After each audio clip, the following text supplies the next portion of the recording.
Walking Home with Angeline by George Gershwin.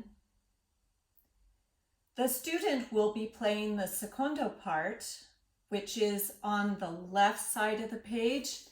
And when you turn the page, the student still looks on the left side of the page. The teacher will be playing the primo part, which is on the right-hand side of the page. And when you turn the page, the teacher looks at the right-hand side of the page.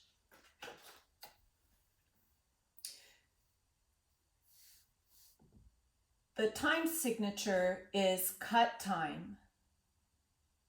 There are 2 beats per measure, with the half note receiving 1 beat. So if the half note receives 1 beat, then a quarter note will receive a half of a beat. A dotted half note receives 1.5 beats. The whole note receives 2 beats. Notice on the second and the third line, in measure 7 and 11, that there is a tie from the whole note to the half note, which is across the bar line. So be sure and count that correctly.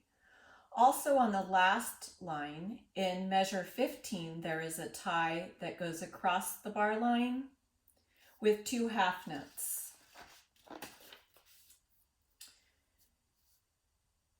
Looking on the second page, the second line, which has measure 23, and the third line, which is measure 27, also has a whole note. But in measure 23, the whole note is tied across the bar line to a quarter note and then a quarter rest. On the third line in measure 27, there is a whole note tied across the bar line to a half note.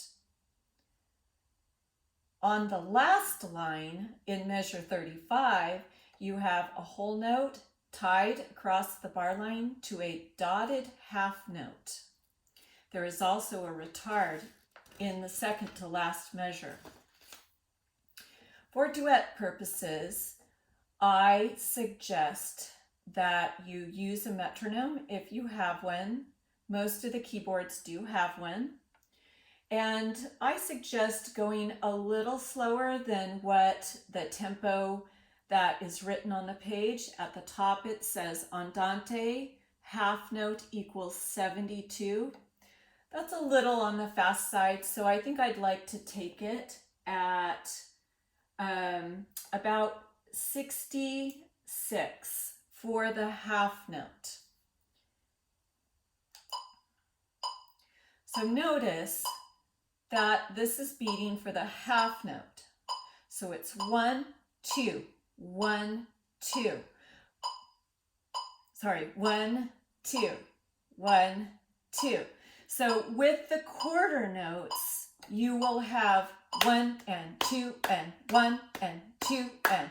So it's faster than it actually looks because it looks like they're all quarter notes, but it's in cut time. So if you look at where the placement of the hands are, so the left hand is in the bass clef and begins on D, a third below bass clef F. The right hand begins with finger 5 on the B right below middle C. So the thumbs actually almost touch each other on D and E. So they're right next to each other.